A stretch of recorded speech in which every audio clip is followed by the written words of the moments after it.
everyone, welcome to my channel Earthnomics.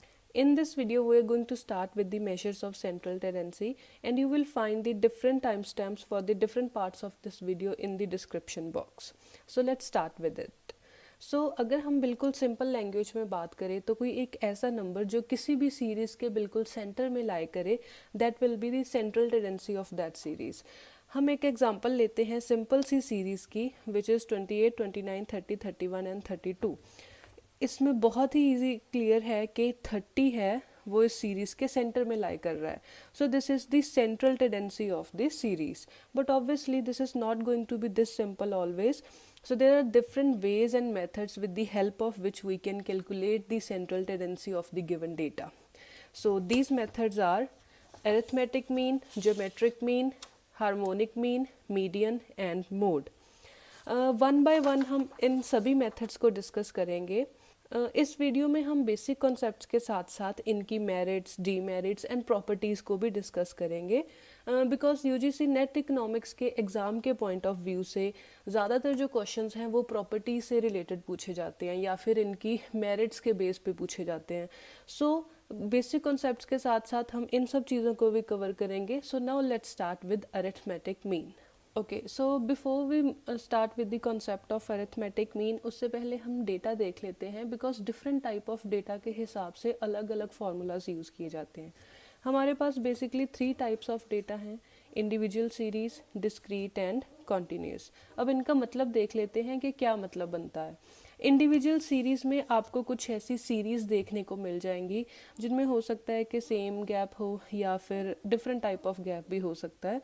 But basically इसमें सिर्फ और सिर्फ x की वैल्यू ही हमें प्रोवाइडेड होती है. सो जो भी ये वैल्यूज़ हैं ये सब वैल्यूज़ फॉर x हैं. So the first one is for x1, then this is for x2, x3, x4, x5 and so on, जिस हिसाब से जितनी लंबी सीरीज़ होती है. और दूसरी तरफ जो हमारे पास डिस्क्रीट डेटा है या डिस्क्रीट टाइप ऑफ सीरीज़ है, उसमें x के साथ साथ हमें f की वैल्यू भी प्रोवाइडेड होती है. f का मतलब है frequency. So let's see an example.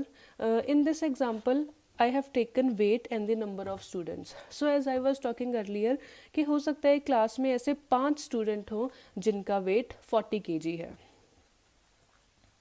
और हो सकता है ऐसे 3 स्टूडेंट्स हैं जिनका वेट 45 kg है, एंड 2 स्टूडेंट्स जिनका जो वेट है वो है 50 kg. So this is the value for x. This is x1, x2 and x3. So correspondingly उनके हिसाब से हमें दी हुई है उनकी फ्रीक्वेंसी कि कितने ऐसे स्टूडेंट्स हैं जिनका वेट एक कैटेगरी में लाई कर रहा है. Okay, so I think you got this point. Now let's move to the third type of data, which is continuous data. अब कॉन्टीन्यूस डेटा में और डिस्क्रीट डेटा में कुछ ज़्यादा फ़र्क नहीं है. द ओनली डिफरेंस इज़ कि कॉन्टीन्यूस डेटा में हमें क्लास इंटरवल्स प्रोवाइडेड होते हैं. सो यहाँ पे हमने जो एग्जांपल ली है उसे देखते हैं. यहाँ पे ऐसे 4 स्टूडेंट्स हैं जिनका जो वेट है वो लाई करता है बिटवीन 40 to 45 kg. यानी कि किसी का 40 हो सकता है, किसी का 44 हो सकता है, किसी का 45. So just like that. So इसका मतलब ऐसे 4 स्टूडेंट्स हैं क्लास में जिनका वेट इस इंटरवल में लाई करेगा, और ऐसे 5 स्टूडेंट हैं जिनका वेट इस इंटरवल में लाई करेगा. So these are the values for our class intervals, जिनमें जो पहली लिमिट है उसे हम लोअर लिमिट बोलते हैं और जो ऊपर की वैल्यू है उसे हम अपर लिमिट बोलते हैं. So similarly in this class interval 50 is our lower limit and 55 is our upper limit.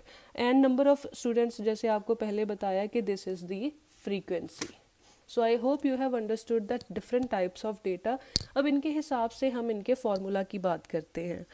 Now let's see कि हमें डिफरेंट डेटा के हिसाब से अरिथमेटिक मीन कैलकुलेट कैसे करना है. We are starting with individual series first. यहाँ पे मीन को x बार से डिनोट किया जाता है, और इसका सिंपल सा फॉर्मूला है कि जितनी भी आपको ऑब्जर्वेशंस एक सीरीज़ में मिलती हैं या जितनी भी फिगर्स आपको एक सीरीज़ में दी जाती हैं, आप उन सब का सम कीजिए divided by the number of observations. अब ये फॉर्मूला भी एक एग्जांपल से हम समझते हैं so that it is clear to you. हमने एक बहुत ही सिंपल बेसिक सी एग्जांपल ली है जिसमें 61, 62, 63, 64 and 65 are different type of observations of a series. So हमारा 61 is value for x1, similarly x2, x3, x4 and x5. So इस सीरीज़ में हमारे पास टोटल नंबर ऑफ ऑब्जर्वेशंस कितनी है? 5. और हम इन सब ऑब्जर्वेशंस को क्या करेंगे? ऐड अप करेंगे divided by 5. So in this way we will get our mean. So देखिए हेयर हम इन सब को 61 से 65 को ऐड कर रहे हैं बाय डिवाइडिंग इट विद 5. सो इसे डिवाइड करके आ जाएगा 315 divided by 5 will be 63. So simply this is our mean. So I hope this was very easy to understand because एक सिंपल सीरीज़ में और कुछ नहीं करना, जितनी भी ऑब्जर्वेशंस आपको दी हुई हैं उनको ऐड अप कीजिए, डिवाइड कीजिए and you will get your arithmetic mean.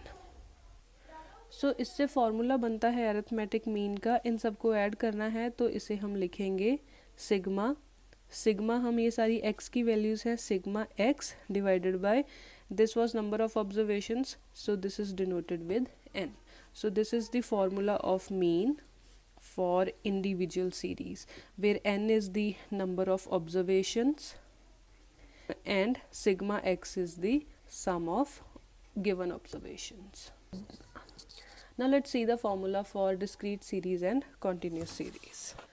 So now see the formula for discrete data. इसका formula for mean है sigma fx divided by sigma f. सो जैसे कि हमें पता है कि डिस्क्रीट सीरीज़ में हमें हमेशा दो वैल्यूज़ गिवन होंगी, एक x और एक f. सो उसके हिसाब से ही हमें यहाँ पे फॉर्मूला में यूज़ करना है. यहाँ पे fx का मतलब है कि ये दोनों आपस में मल्टीप्लाइड हैं. सो उसके लिए हमें एक और डिफरेंट कॉलम क्रिएट करना होगा जिसमें हम f और x को मल्टीप्लाई करते हैं. So here 40 into 5 will B 200. And then 45 into 3 will be 135. 50 into 2 is going to be 100. अब फॉर्मूला में हमें बोला है कि एफ एक्स को क्या करना है? सिग्मा, यानी कि ऐड अप करना है. सो ये हमारा कॉलम है एफ एक्स का. इन सब वैल्यूज़ को हम ऐड कर लेंगे which is going to be 435. और सिग्मा एफ जो हमारा एफ वाला कॉलम है उसको सम कर लेंगे which is going to be 10. So अब हम इन वैल्यूज़ को फॉर्मूला में पुट कर देते हैं. Sigma f x is equal to 435 and sigma f is 10. So यहाँ पे सिंपली हमारे पास आंसर आ गया है 43.5 विच इज़ द मीन. अगर आपको डिस्क्रीट के लिए फॉर्मूला बिल्कुल क्लियर है तो कॉन्टीन्यूस में समझने में ज़्यादा दिक्कत नहीं आएगी. इसमें सिर्फ और सिर्फ एक फ़र्क है कि यहाँ पे डायरेक्ट x की वैल्यूज़ देने की बजाय हमारे पास क्लास इंटरवल्स होते हैं with lower limit and upper limit. So हमें सिर्फ करना क्या है कि इससे हमें x की वैल्यू खुद कैलकुलेट करनी है. वो कैसे करेंगे? अब x की वैल्यू कैलकुलेट करने के लिए जो भी अपर लिमिट और लोअर लिमिट है हम उन दोनों को ऐड अप करेंगे एंड देन डिवाइड बाय 2. उससे हमें क्या मिल जाएगी? हमारी वैल्यू फॉर x. सो यहाँ पे हम एक x का कॉलम बना लेते हैं. करना क्या है कि जो हमारी लोअर लिमिट और अपर लिमिट उन दोनों को सम अप करेंगे and then divided by 2. This is going to be 90 divided by 2 which is going to be equal to 45. So इसका मतलब है कि इस क्लास इंटरवल के लिए हमारी x की वैल्यू कितनी आई है? 45. So similarly second class interval के लिए 50 plus 60 is equal to 110 and हमें करना क्या है? इसे divide by 2 which is going to be 55. So in the same way for the third class interval 60 plus 70 divided by 2 it is going to be 130 divided by 2 which will be 65. So इसका मतलब है हमारे पास x की values आ गई हैं 45, 55 and 65. So this was the only extra step जो हमें continuous data में कैलकुलेट करना था. बाकी सारे स्टेप्स जैसे डिस्क्रीट में किए हैं सेम ही रिपीट होंगे. सो मैं इस टेबल को एक बार दोबारा बना लेती हूँ सो दैट आपको ज़्यादा कन्फ्यूज़न ना हो with the values of x and f. अब इसमें मैं वेट नहीं लिखूँगी, सिर्फ x और f की वैल्यूज़ डायरेक्टली पुट करने वाली हूँ. And here we are, formula के हिसाब से हमें f एंड x को मल्टीप्लाई करना है. So let's do that. 45 into 2 is 90 and 55 into 5 is 275. 65 into 3 is going to be 195. And हमें फॉर्मूला के हिसाब से ही चलते जाना है. हमने एफ एक्स कैलकुलेट कर लिया है, अब इसको क्या करना है, सम अप करना है, जोड़ देना है. So which is going to be 560. And here we need the value for sigma f as well. So here we are going to add up the values for f which are going to be 10. So now let's put these values into the formula, which is going to be 56. Then we are going to divide with sigma f, which is 10. So this will give us the answer 56, which is the mean for the given data. So I hope यहाँ तक आप सबको clear होगा. बिल्कुल easy सा concept है और हमें ज़्यादा कैलकुलेशंस में पढ़ना भी नहीं है, बिकॉज हमारे पास जो क्वेश्चंस आने वाले हैं वो मोस्टली प्रॉपर्टीज़ या फिर मेरिट्स और डीमेरिट्स के बेस पे आएंगे. बट स्टिल वहाँ तक जाने के लिए हमें ये बेसिक कॉन्सेप्ट्स को समझना ज़रूरी था. अब इन सबको करने का एक शॉर्टकट फार्मूला भी है. इस फॉर्मूला के अलावा एक और फॉर्मूला भी यूज़ किया जाता है to calculate mean. So before going into properties we are going to take a look at the shortcut formula. So this is the shortcut formula for arithmetic mean. और इसमें कुछ न्यू आइडेंटिटीज़ ऐड हो गई हैं, जैसे कि A and D. इनका मतलब क्या है, A means assumed mean and D को हमें कैलकुलेट करना होगा. अब यहाँ पे x की जगह हमें d दिया गया है, so which is going to be derived from the value of x only. So ये सब क्या है, अगर आपको अभी नहीं समझ आ रहा, so it will be clear with the help of the given example. So मैंने पहले वाली ही एग्जाम्पल ले ली है जिसमें the value for x and f given है. अब हम फार्मूला के हिसाब से चलते जाएंगे और कुछ ज़्यादा सोचना नहीं है. तो इसमें सबसे पहले देख लेते हैं कि a की वैल्यू क्या होती है. अज्यूम्ड मीन्स कि हमारे पास जो गिवन डेटा है उसमें हमें अपने आप से अज्यूम कर लेना है कि इस सीरीज़ का मीन क्या होने वाला है. जैसे कि हमने पहले ही डिस्कस किया है कि किसी भी सीरीज़ का मीन या फिर एवरेज एक ऐसा नंबर होता है जो उसके सेंटर में लाई करे. सो इस अकॉर्डिंग यहाँ पे सेंटर में क्या लाई कर रहा है, 50. So this is going to be the assumed mean for the given data. So assumed mean हो गया. अब उसके बाद बारी आती है डी की.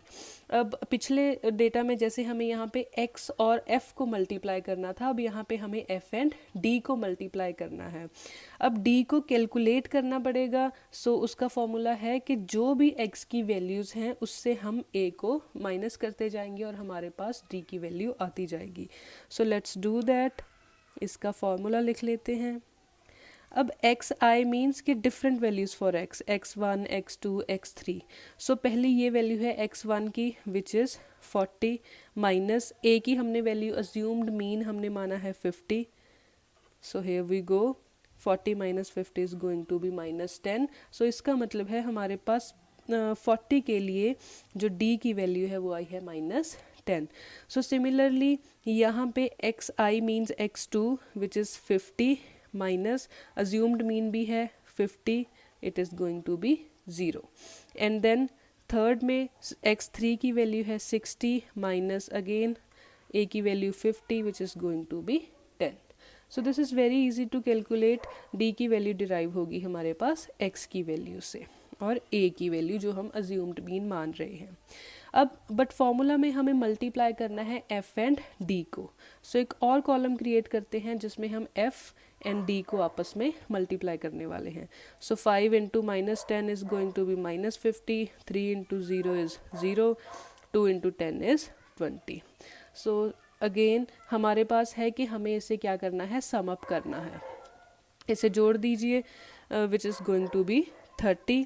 एंड अब n की वैल्यू रह गई है. n क्या है, n पहले तो था नंबर ऑफ फ्रीक्वेंसीज जिसे हम स्मॉल n से डिनोट करते थे, जो हमने इंडिविजुअल सीरीज़ में कैलकुलेट किया था, जिसमें हम सिर्फ और सिर्फ जितनी भी नंबर ऑफ फ्रीक्वेंसीज हैं उन्हें कैलकुलेट कर देते हैं.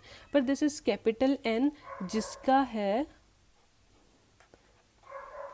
Sigma f. सो हम इस फॉर्मूला के एक और तरीके से भी लिख सकते हैं a plus sigma f d divided by sigma f. So यहाँ पे n का मतलब है कि जो भी गिवन फ्रीक्वेंसीज हैं हमें उन्हें एड अप करना है. सो यहाँ पे small n and capital n से कंफ्यूज नहीं होना। कहीं जगह पे आपको ये फॉर्मूला एन से दिया जाएगा, कहीं जगह पे आपको सिग्मा एफ से दिया जाएगा, और इन दोनों से कंफ्यूज नहीं होना। एन का मतलब है जो भी नंबर ऑफ ऑब्जर्वेशंस हमें प्रोवाइडेड होती हैं, नंबर ऑफ ऑब्जर्वेशंस, और यहाँ पे कैपिटल एन का मतलब है sigma f. So that is why we have written the same formula in this way. अब यहाँ पे सिग्मा एफ है 10। सो अब हमारे पास फॉर्मूला में जो भी वैल्यूज़ थी वो हमें मिल गई हैं। ए की वैल्यू है 50 और सिग्मा एफ डी की वैल्यू है 30, सिग्मा एफ की वैल्यू है 10। इन सब को हम फॉर्मूला में पुट कर देंगे। Is 50 plus 30 divided by 10। इसे कैलकुलेट कर लेंगे। 30 divided by 10 is 3, it is 53. So this is going to be the assumed mean of the given data with the help of the shortcut formula. So I hope आपको यहाँ तक बिल्कुल clear होगा। अगर कोई डाउट है तो आप साथ साथ कमेंट सेक्शन में पूछ सकते हो, I'll get back to you. But अगर हम देखा जाए तो यहाँ पे तो x की वैल्यूज़ थी वो क्या थी, ऑड थी, यानी कि हमारे पास 3 वैल्यूज़ थी और उनकी सेंटर की वैल्यू को ढूंढना कोई मुश्किल बात नहीं थी। बट अगर यहाँ पे हमारे पास x की वैल्यू और ना हो के इवन कोई भी इवन वैल्यू हो, सो जैसे कि एक एग्जांपल देख लेते हैं। हेयर 40, 50, 60, 70, इसी एग्जांपल को थोड़ा सा एक्सटेंड किया है कि अगर यहाँ पे ऑड वैल्यू ना हो के x की value means 1, 2, 3, 4, so this is even number for x value. यहाँ पे था 1, 2, 3, this was odd number for x value. So इसमें हम अज्यूम्ड मीन कैसे मानेंगे, बिकॉज यहाँ पे कोई एक नंबर तो है नहीं जो बिल्कुल सेंटर में लाई कर रहा हो। पहले तो 50 लाई कर रहा था, अब 2 नंबर हैं जो सेंटर में लाई कर रहे हैं, 50 एंड 60। अब इनमें से अज्यूम्ड मीन क्या होगा, तो यहाँ पे ज़्यादा घबराने की कोई बात नहीं है। You can choose either of these two values to be the value for assumed mean, यानी कि या तो आप अज्यूम्ड मीन 50 को मान लो या फिर 60 को मान लो, ये आपकी चॉइस पे डिपेंड करता है। अब इनमें आप एक रख लो, एक छोड़ दो, और उसी हिसाब से फिर इस फार्मूला में वैल्यूज़ पुट करके सारा कैलकुलेट कर लो। सो इसमें ज़्यादा परेशान होने वाली बात नहीं है। द ओनली डिफरेंस इज़ कि यहाँ पे फॉर श्योर आपको एक वैल्यू सेंटर में लाई करती मिल जाएगी, यहाँ पे 2 वैल्यूज़ लाई करेंगी जिनमें से आप कोई भी एक चूज़ कर सकते हो। So I hope I am clear till this point. So यहाँ पे हम क्विक रिकैप ले लेते हैं जो हमने अभी तक डिस्कस किया है। This was the first formula that we discussed. इसे हम यूज़ करते हैं इंडिविजुअल सीरीज़ में, बिकॉज वहाँ पे हमें सिर्फ और सिर्फ x की वैल्यू ही प्रोवाइडेड होती है, f की वैल्यू नहीं दी होती। पर जब हमें f और x दोनों की वैल्यू गिवन हो और डेटा या तो फिर डिस्क्रीट हो या फिर कॉन्टिन्यूस हो, अब हमें डिस्क्रीट में x की वैल्यू डायरेक्टली गिवन होगी, बट कॉन्टिन्यूस में हमें x की वैल्यू निकालनी पड़ेगी, जो कि हम upper limit plus lower limit divided by 2 करके फाइंड आउट कर सकते हैं। सो यहाँ पे ये दूसरा फार्मूला था to calculate mean for discrete और कॉन्टिन्यूस डेटा। तीसरा फार्मूला हमने देखा which is the shortcut formula. So इस शॉर्टकट फार्मूला को हम यूज़ करते हैं अगर हमारे पास डिस्क्रीट या फिर कॉन्टिन्यूस डेटा गिवन हो, बिकॉज यहाँ पे हमें f की वैल्यू भी दी हुई है फार्मूला में। सो इंडिविजुअल सीरीज़ में f होगा ही नहीं, सो ये दोनों फार्मूले हम डिस्क्रीट या फिर कॉन्टिन्यूस डेटा के लिए यूज़ कर सकते हैं।